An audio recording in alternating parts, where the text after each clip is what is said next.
The blueprints scattered across my kitchen table like fallen leaves, each one representing months of work that suddenly felt meaningless. I'm Daniel Turner, 38 years old, and I've spent the last 15 years building a reputation as one of the city's most reliable architects. Tonight, that reputation felt as fragile as the marriage certificate gathering dust in our bedroom drawer. Before we dive deeper into this story, I have one small request. Please subscribe, drop a like, comment, and hit that hype button to boost this channel so more people can discover these incredible Reddit stories. The sound drifted from the living room. Sophia's voice, low and sultry in a way I hadn't heard directed at me in months. She was giggling, actually giggling, like some teenager with her first crush. The irony wasn't lost on me that while I sat here designing other people's dream homes, my own was crumbling around me. "You're so bad," she whispered into her phone, followed by more of that nauseating laughter. "I can't wait to see you tomorrow night." I pushed back from the table, my chair scraping against the hardwood floor we'd installed together 3 years ago, back when we still did things together, back when she looked at me like I was worth her time instead of some inconvenient roommate who happened to share her last name. The kitchen light cast harsh shadows across my work, making the clean lines of my latest project, a luxury office complex downtown, look twisted and wrong. Kind of like everything else in my life lately.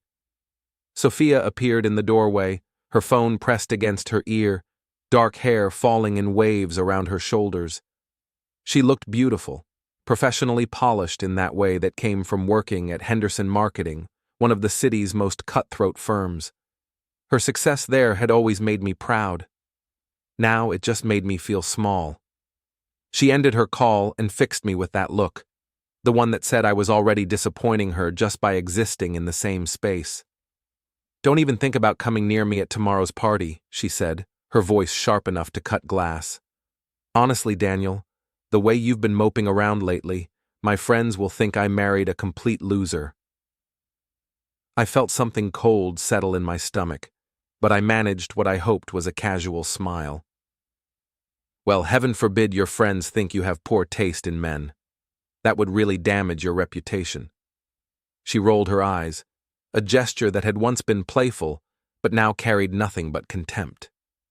"Your sarcasm isn't as charming as you think it is." "Good thing I'm not trying to be charming. Wouldn't want to embarrass you by accident." Sophia grabbed a bottle of wine from the counter, the expensive stuff we used to save for special occasions. Apparently, my humiliation qualified as celebration-worthy these days. "I'm staying at the office late tomorrow to prep for the Henderson Industries presentation," she said, not meeting my eyes. "Don't wait up." Another lie to add to the collection. I'd driven past her office last Thursday when she claimed to be working late. The parking lot was empty, her car nowhere to be seen. But confronting her would require energy I didn't have, and frankly, I wasn't sure I wanted to know the truth. "Sure thing," I said. "Wouldn't want to interrupt your important work." She paused at the doorway, wine glass in hand, and for a moment I thought she might say something real, something honest.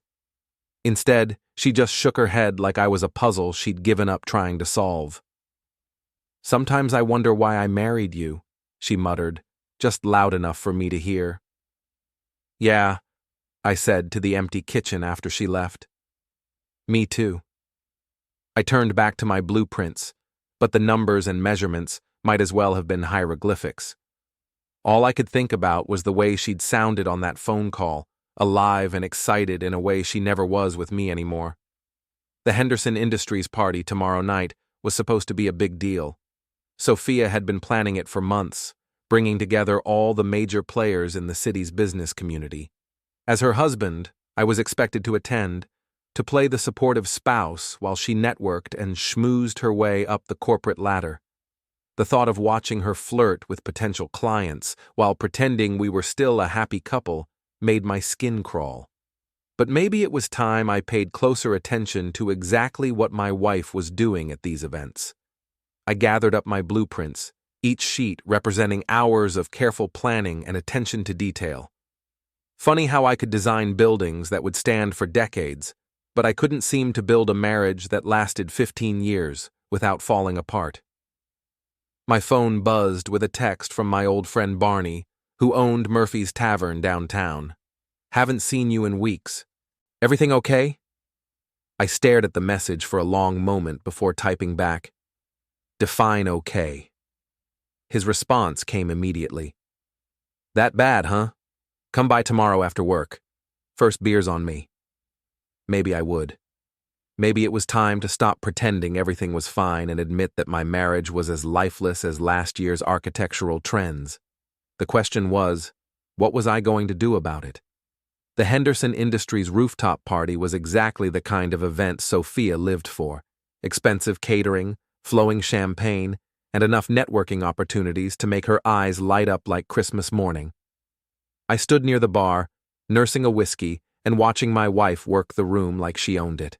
Which, in a way, she did. Henderson Marketing had landed the biggest account in the city's history, and Sophia had been the lead on the project. Her success should have made me proud. Instead, it just highlighted how far apart we'd drifted. "Daniel, there you are." Jennifer Walsh, one of Sophia's colleagues, appeared beside me with a bright smile that didn't quite reach her eyes. "Sophia was just telling us about your latest project. The office complex downtown?" "Yeah, it's coming along." I took another sip of whiskey, watching Sophia over Jennifer's shoulder. She was deep in conversation with a tall man I didn't recognize, her hand resting on his arm in a way that seemed far too familiar. "You must be so proud of Sophia," Jennifer continued. "This Henderson deal is going to make her career. Though I suppose you architects understand about big projects and long hours." There was something in her tone that made me look at her more closely. Jennifer had always been friendly enough at these company events, but tonight there was an edge to her voice, like she was testing me. "Oh, I understand long hours," I said. "What I don't understand is why those hours seem to involve so much hands-on client relations." Jennifer's smile faltered slightly. "Well, you know how it is in marketing. Building relationships is everything." "Right, relationships." The man Sophia was talking to was definitely not a client. I'd been to enough of these events to recognize the major players, and this guy was new. Tall, expensive suit, the kind of confident smile that came from never being told no. He had his hand on the small of Sophia's back now, and she was leaning into him like they were old friends. Very close friends. "Excuse me," I said to Jennifer, and started across the rooftop toward my wife. I was halfway there when Sophia threw back her head and laughed at something the man said. The same laugh I'd heard on the phone last night. The sound hit me like a physical blow, confirming what I'd been trying not to believe. "Sophia," I said, stepping up beside them, "aren't you going to introduce me?" She turned, and for just a moment, I saw something like panic flash across her face. Then the mask slipped back into place, cool and professional. "Daniel, this is Liam Brooks. He's with Premier Real Estate. Liam, my husband." Liam extended his hand with the kind of firm grip that was trying to prove something. "Nice to meet you, Daniel. Sophia's told me so much about you." "Has she?" I shook his hand, noting the expensive watch and the way his eyes never quite met mine. "Funny, she's never mentioned you. We've been working together on some property acquisitions for the Henderson project," Sophia said quickly. "Very boring stuff. You wouldn't be interested." "Try me. I love boring stuff, especially when it involves my wife working such long hours." The silence stretched between us, filled with the sounds of the party continuing around us. Liam cleared his throat. "Well, I should probably mingle. Sophia, we'll continue our discussion later?" "Of course," she said, her voice warm in a way it never was when she talked to me anymore. I watched him walk away, noting how several other women at the party tracked his movement. Liam Brooks was exactly the type of man Sophia had always been drawn to. Confident, successful, dangerous.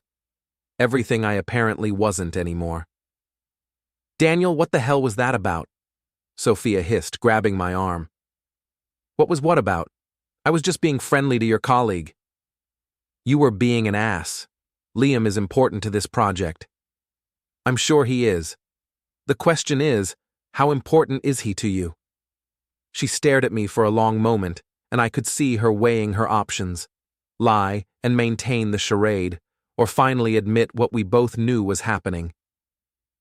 "I don't know what you're implying," she said finally, "but I don't appreciate your tone." "My tone? Sophia, you were practically draped all over the guy." "I was networking, something you might try instead of standing at the bar all night feeling sorry for yourself." The words stung because they weren't entirely wrong. I had been wallowing lately, watching our marriage disintegrate without doing much to stop it. But seeing her with Liam, seeing how alive she looked when she wasn't with me, crystallized something I'd been avoiding. This wasn't just a rough patch. This was over. "You're right," I said. "I should probably network. Maybe I'll go introduce myself to Liam's wife. I assume he has one?" Sophia's face went pale. "Daniel, don't." "Don't what? Don't talk to people? Don't try to make friends? Or don't ask inconvenient questions?" She looked around nervously, clearly aware that we were starting to attract attention from the other party guests. "We're not doing this here," she said through gritted teeth. "When are we doing it, Sophia? You're never home. You're always working late, always too busy, always somewhere else. When exactly are we supposed to have this conversation?" "There's nothing to talk about." "Really? Because from where I'm standing it looks like there's a lot to talk about." She stepped closer, her voice dropping to a whisper. "You're embarrassing yourself. And me." "Well, we can't have that, can we? God forbid anyone think the perfect Sophia Turner might have problems at home." "I'm leaving," she said. "Don't follow me." She turned and walked away, her heels clicking against the rooftop tiles. I watched her go, expecting her to head for the elevators. Instead, she went straight to Liam Brooks, who was standing near the edge of the rooftop looking out at the city lights. They spoke for a moment, her hand on his arm again, and then they both headed for the exit, together. I stood there holding my whiskey, feeling like the biggest fool in the city. Around me, the party continued, conversations and laughter washing over me like I wasn't even there, which, apparently, I wasn't. Not to Sophia, anyway. My phone buzzed. A text from my wife. "Don't wait up, working late on the Henderson follow-up." Even her lies were getting lazy. I finished my drink and headed for the elevator, my mind already working on what came next, because something was definitely coming next. I just wasn't sure what yet. I didn't go home. Instead, I drove to Murphy's Tavern, where Barney was working his usual Thursday night shift. The place was mostly empty except for a few regulars nursing their drinks and watching whatever game was on the ancient TV above the bar. "Well, look what the cat dragged in," Barney said as I slid onto a bar stool. "You look like hell, my friend." "Feel worse than I look." I gestured for a beer. "Remember when you told me Sophia was too good for me?" "That was 15 years ago, and I was drunk." He set a bottle in front of me. "Also, I was wrong. Nobody's too good for anybody. We're all just people trying to figure it out." "Yeah, well, Sophia figured it out. She figured out she'd rather be with someone else." Barney leaned against the bar, his weathered face serious. "You sure about that?" "Caught her at a party tonight practically making out with some real estate guy. Then she left with him." I took a long pull from my beer. "She's been lying about working late, sneaking around, the whole cliché. What are you going to do about it?" "That's the question, isn't it?" I stared at my reflection in the mirror behind the bar. "Part of me wants to pretend I never saw anything, just keep going through the motions until one of us finally calls it quits. And the other part?" I thought about Sophia's laugh, the way she'd looked at Liam Brooks like he was the most interesting man in the world, the way she used to look at me. "The other part wants to burn it all down." Barney nodded slowly. "Well, if you're going to torch the bridge, Make sure they're still standing on it.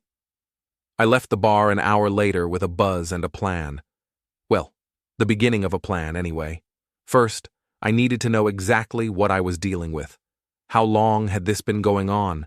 Was Liam the only one, or were there others? And most importantly, what was I going to do with the information once I had it? The next morning, I called in sick to work, something I'd done maybe 3 times in my entire career.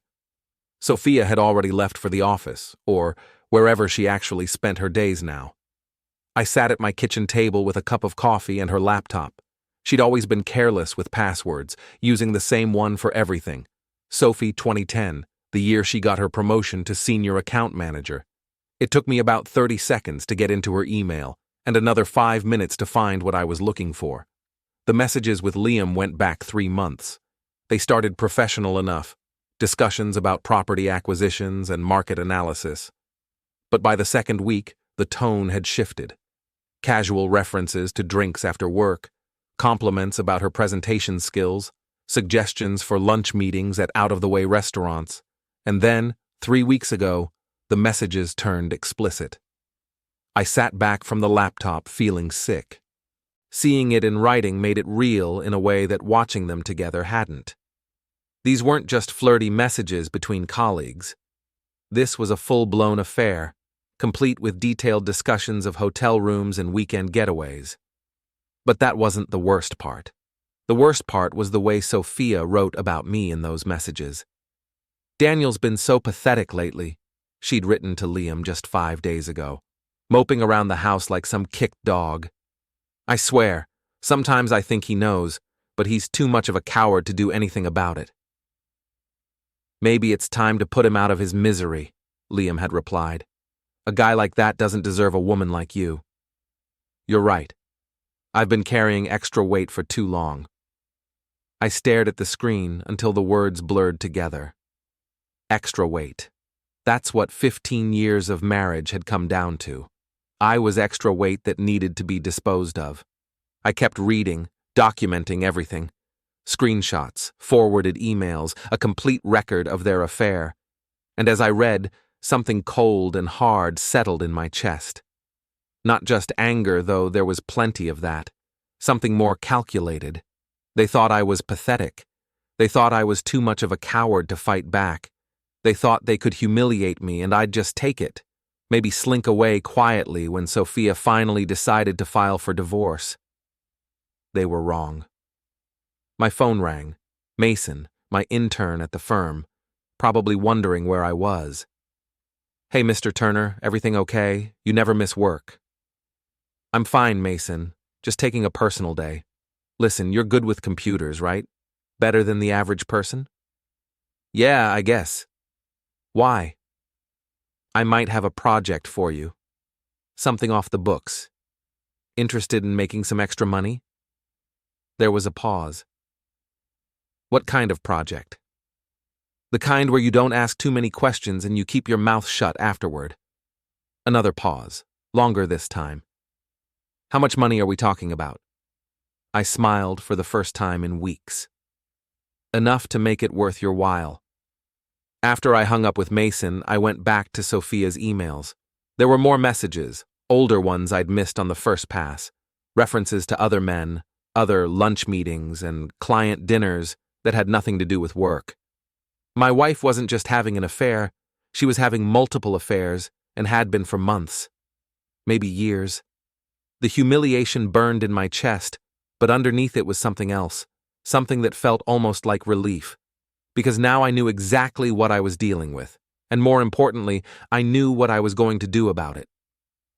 Sophia wanted to play games? Fine. But she was about to learn that I'd been designing structures my entire career, and I was very good at bringing things down. Sophia came home that evening with takeout from our favorite Thai restaurant, a peace offering disguised as dinner.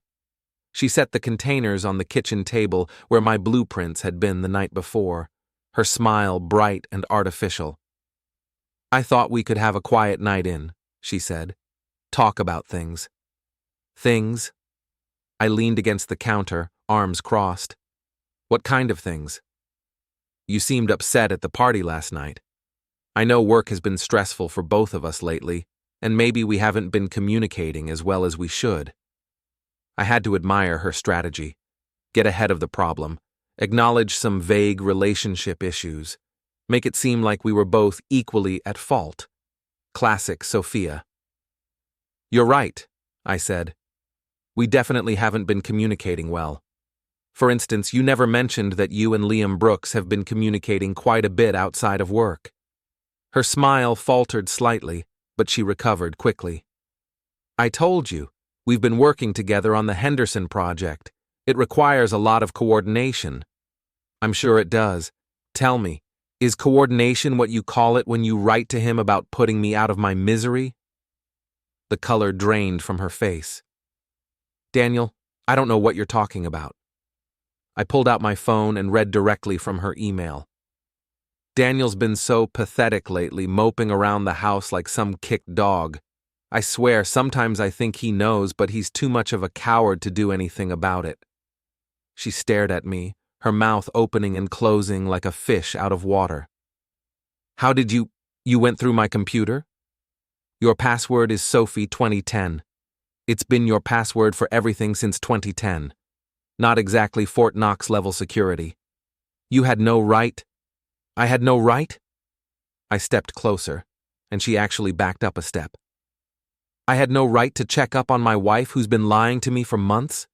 Who's been screwing around with at least 3 different men that I can count? 3? The word came out as barely a whisper. Oh, did you think I only found the messages with Liam? There's also Marcus from the gym and David from your yoga class, and let's not forget Tom from accounting. Should I keep going, or have I covered all the highlights? She sank into one of the kitchen chairs, her face pale. Daniel, please let me explain. Explain what? Explain how you've been telling your lovers that I'm pathetic? Explain how you've been planning to divorce me while pretending everything was fine? Or maybe you want to explain why you've been seeing half the city while I've been working nonstop to pay for this house, your car, and your designer clothes? Don't talk to me like that. She stood up, some of her fire returning. You think you're so innocent? You think you're the perfect husband? You've been distant and cold for months. I've been distant? Sophia, you haven't touched me in 6 months. You barely speak to me unless you need something. You come home late every night with some excuse about work, and when you are here, you act like being in the same room with me is torture.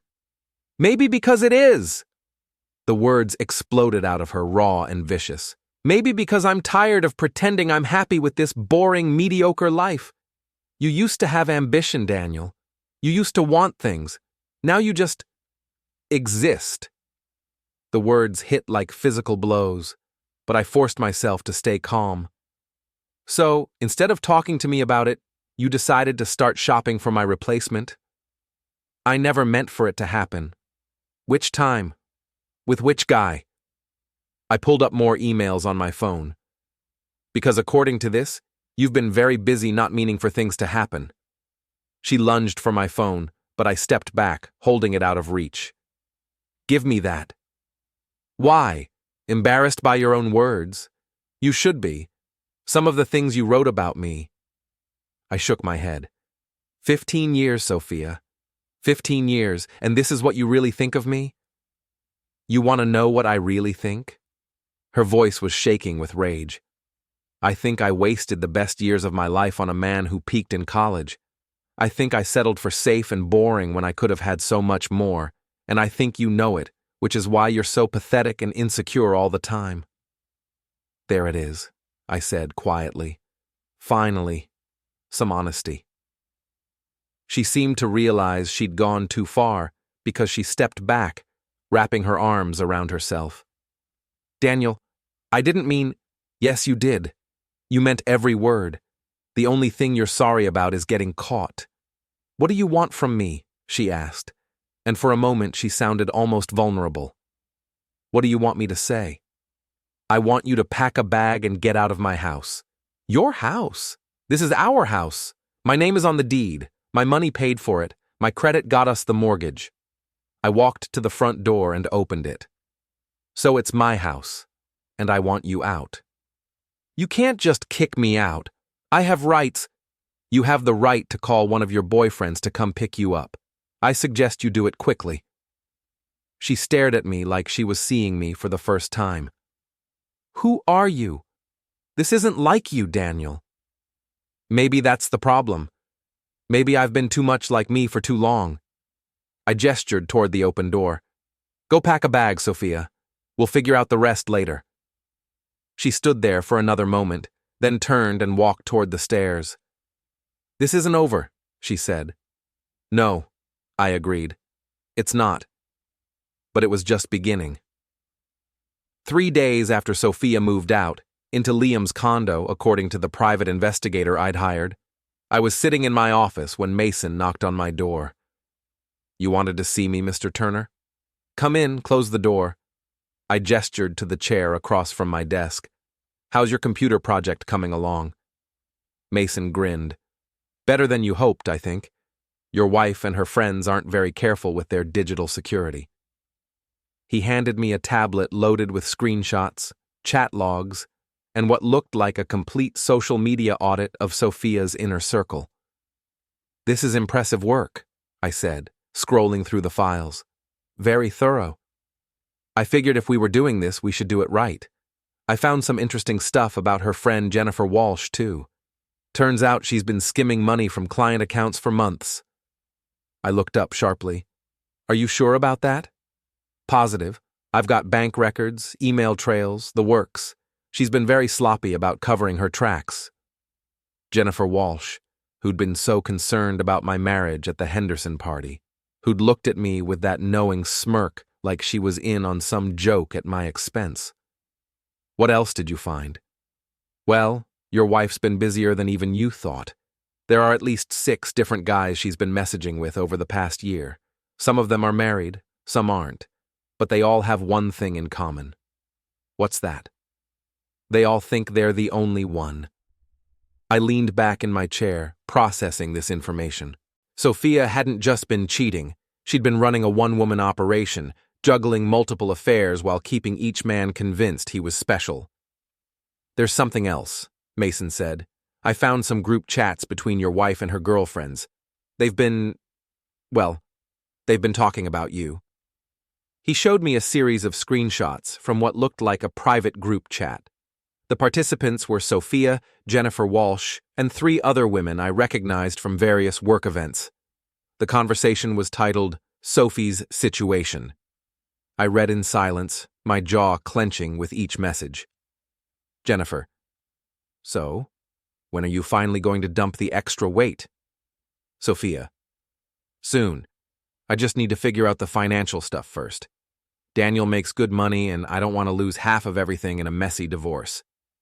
Sarah, from Henderson Marketing: "Why not just make him leave you? Cheat more obviously, be a total snake until he can't take it anymore. Then you get to be the victim." Sophia: "That's actually not a bad idea. Poor abandoned wife, husband couldn't handle her success. I could play that angle." Jennifer: "Just make sure you document everything. Make him look unstable or abusive. That way you get the house and alimony." Sophia: "You're evil. I love it."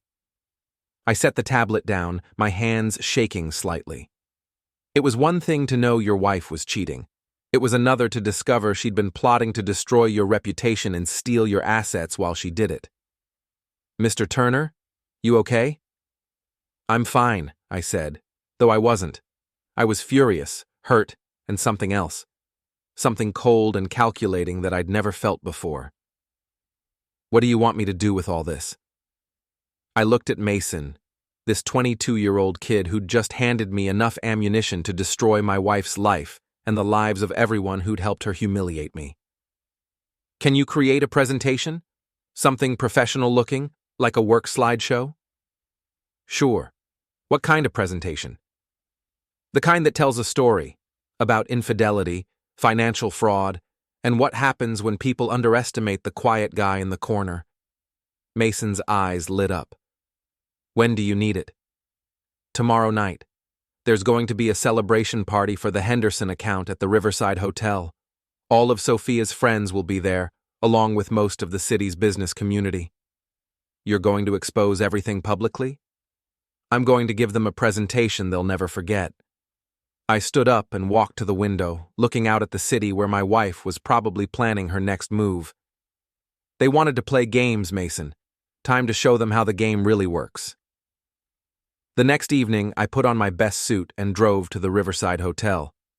The party was in full swing when I arrived, the same crowd from the Henderson rooftop event plus about 50 additional people. Sophia was holding court near the bar, wearing a red dress that probably cost more than most people made in a month. She saw me walk in, and her face went pale. We hadn't spoken since she'd moved out, and I could see her trying to figure out why I was there.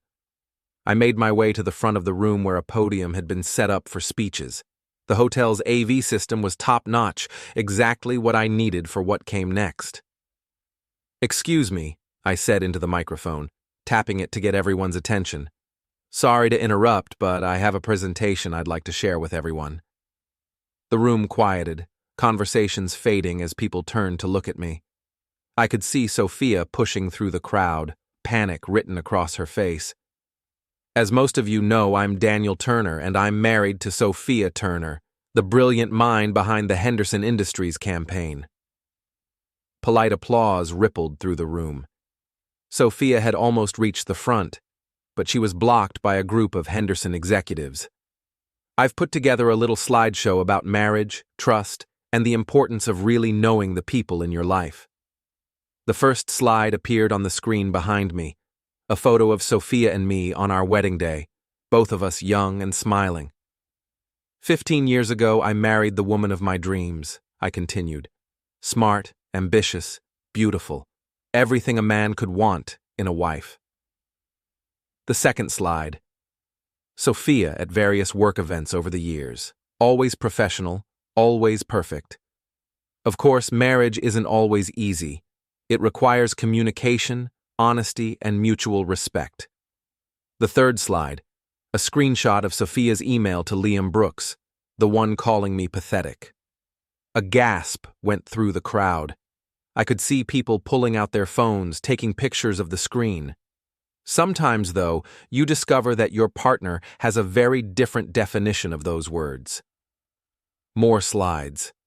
Screenshots of conversations with Marcus, David, Tom. Hotel receipts. Restaurant bills for two when Sophia claimed to be working late. "Sophia!" Jennifer Walsh hissed from somewhere in the crowd. "Do something!" But Sophia just stood there, frozen, as her private life played out on a 12-foot screen in front of everyone she worked with. The final slides were the group chat screenshots, the conversations about making me look unstable, about taking half of everything in a divorce. "The morale of the story," I said as the last slide faded, "is that you never really know someone until you see how they behave when they think no one is watching." The room was completely silent. I could see phones everywhere, people recording, taking screenshots, probably already posting to social media. Thank you all for your attention. Enjoy the rest of your evening. I walked away from the podium and headed for the exit, leaving behind the wreckage of my wife's reputation and career. Behind me, I could hear the explosion of voices as everyone started talking at once. My phone buzzed with a text from Barney. "Hope you left them standing on that bridge when you torched it." I smiled and typed back, "Every last one of them."